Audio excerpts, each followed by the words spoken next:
এই কাউন্সিলের মাধ্যমে জাতীয় পার্টিটা রক্ষা হবে, জাতীয় পার্টি রক্ষা হবে, জাতীয় পার্টির নিবন্ধন থাকবে।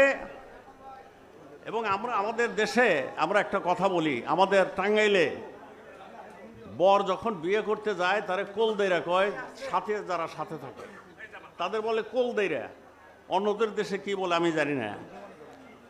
অর্থাৎ বন্ধু বান্ধব মিলা সুচতুর কিছু লোক পাশে থাকতে হয় যাতে বরের কোনো অসুবিধা না হয়, বরের পাগড়িটা যাতে কেউ না নিয়ে যায়, জুতাটা যাতে কেউ না নিয়ে যায়, এই জন্য কিছু বুদ্ধিমান লোক আশেপাশে থাকে।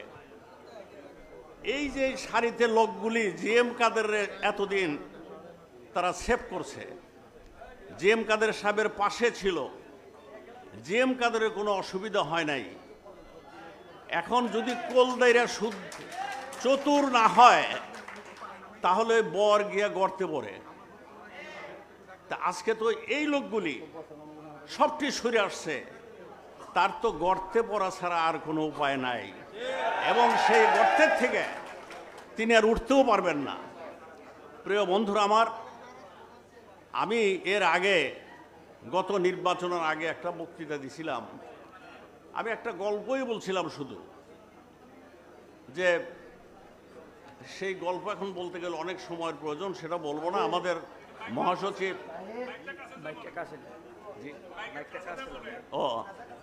আমাদের মাননীয় মহাসচিব মুজিবুল হক চুন্নু সাহেব মাঝে মধ্যেই আমি পার্টি অফিসে গেলে আমাকে ওই কথাগুলো বলতেন। তা আসলে জিএম কাদের আজকের পর থেকে এই নেতাদের পিছনে ঘুরবে যে ভাই মাফ করে দাও, মাফ করে দাও, ইতিমধ্যেই গুঞ্জন শোনা যাচ্ছে।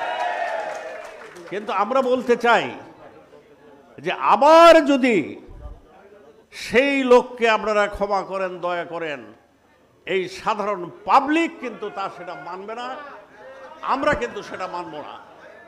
কাজেই বন্ধুরা আমার, আজকের এই সম্মেলন সফল সম্মেলন হয়েছে, এবং এই হলে না হইয়া আজকের এই সম্মেলনটা যদি কোনো উদ্যানে হতো তাও সেটা দর্শনীয় একটা সম্মেলন হতো। তো তবু যাই হোক, নেতৃবৃন্দ যে সিদ্ধান্ত নিয়েছেন সেখানে তাদের প্রতি আমাদের শ্রদ্ধা আছে, সম্মান আছে।